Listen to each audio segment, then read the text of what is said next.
अस्सलाम वालेकुम व्यूअर्स, मैं उम्मीद करती हूँ आप सब लोग खैरियत से होंगे। आज की वीडियो में मैं बात करूँगी पोस्ट ट्रॉमेटिक स्ट्रेस डिसऑर्डर के बारे में। पोस्ट ट्रॉमेटिक स्ट्रेस डिसऑर्डर जो है ये ट्रॉमा एंड स्ट्रेस से रिलेटेड डिसऑर्डर्स की कैटेगरी में से एक है। Post traumatic stress disorder PTSD उस वक्त डेवलप होता है जब इंसान किसी गहरे सदमे, हादसे या किसी ट्रॉमा को एक्सपीरियंस करता है या विटनेस करता है। किसी भी ट्रॉमेटिक इवेंट या सिचुएशन को फेस करना, एक्सपीरियंस करना और उसमें बहुत दिनों तक उदास रहना पोस्ट ट्रॉमेटिक स्ट्रेस डिसऑर्डर कहलाता है। सबकी लाइफ में स्ट्रेसफुल इवेंट्स आते रहते हैं और कुछ लोग कुछ दिनों तक उदास रहते हैं, अमूमन 15 दिन, 20 दिन या 1 महीना, और बाद में वो ठीक भी हो जाते हैं। अगर 1 महीने तक उदासी रहे तो इसको हम एक्यूट स्ट्रेस डिसऑर्डर कहते हैं। लेकिन अगर ये उदासी और गहरे सदमे के अलामात जो हैं 1 महीने से बढ़ जाएं तो उसको फिर हम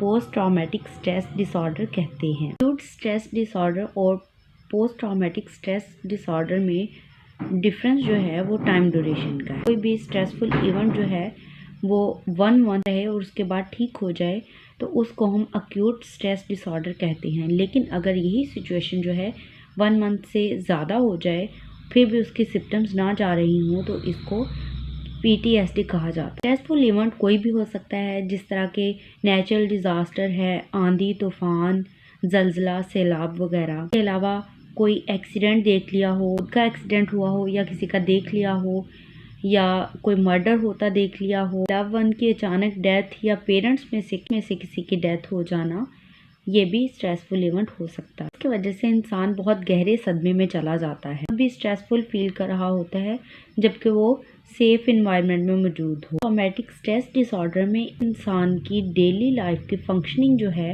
वो सारी की सारी नेगेटिवली इफेक्ट हो रही होती है। सिम्टम्स की बात करें तो सिम्टम्स को 4 कैटेगरीज में डिवाइड किया गया है। सबसे पहले इंट्रूजन है, अवॉइडेंस है, 3rd नंबर पे आ जाता है alternation in mood and cognition है, alternation in arousal and activity. Intrusion में एक पर्सन को ट्रॉमा से रिलेटेड फ्लैशबैक्स और नाइटमेयर्स आते हैं, उसको डरावने ख्वाब आते रहते हैं अपने ट्रॉमा को, अनप्लेजेंट मेमोरीज को एक्सपीरियंस करता है। इन थॉट्स को, इन मेमोरीज को लेके बहुत ज़्यादा फिजिकली और मेंटली डिस्ट्रेस फील करता है। उस पर्सन को ये थॉट्स और मेमोरीज इतनी शदीद होती हैं कि उसको ऐसे महसूस हो रहा होता है कि वही ट्रॉमा या वाक़या रियल में उसके साथ दोबारा हो रहा है। और इन्हीं फ्लैशबैक्स और नाइटमेयर्स की वजह से एक इंसान जो है उसमें अवॉइडेंट बिहेवियर आ जाता है।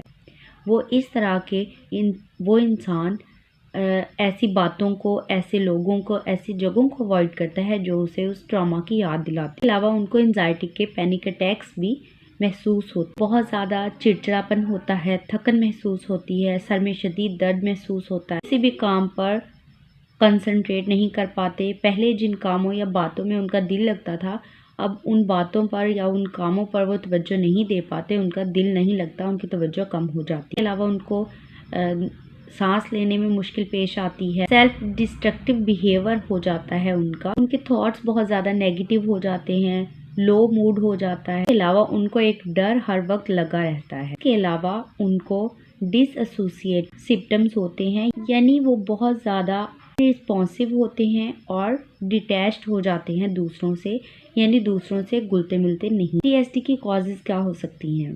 PTSD की वजह कोई भी ट्रॉमेटिक इवेंट या सिचुएशन हो सकती है, जिस तरह नेचुरल डिज़ास्टर की बात की, आंधी तूफान, जलजला, उसमें एक इंसान डर जाए, उसके साथ कोई एक्सीडेंट या हादसा वगैरह हो जाए तब भी।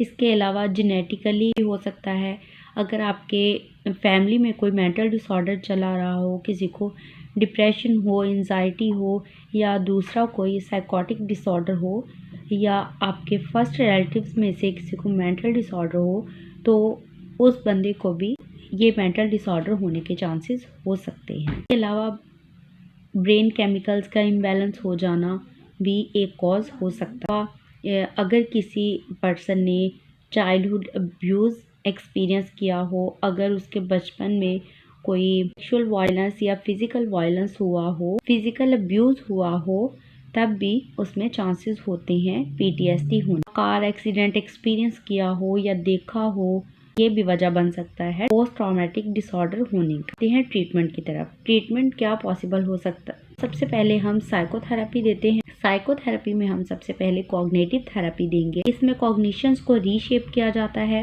नेगेटिव बिहेवियर को पॉजिटिव बिहेवियर से रिप्लेस किया जाता है। इसके अलावा एक्सपोजर थेरेपी है। एक्सपोजर थेरेपी नाइटमेयर्स और ट्रॉमेटिक इवेंट्स के लिए बहुत हेल्पफुल होती है। इसमें इंसान री एक्सपीरियंस करता है अपने ट्रॉमा को। सीवियर कंडीशंस में मेडिकेशन प्रिस्क्राइब की जाती हैं, जिसमें डिप्रेसेंट्स और एंटी एंजाइटी आ जाती हैं। मैं उम्मीद करती हूँ आपको आज की वीडियो अच्छी लगी होगी। प्लीज़ लाइक और शेयर करें और चैनल को सब्सक्राइब करें। अल्लाह हाफिज़।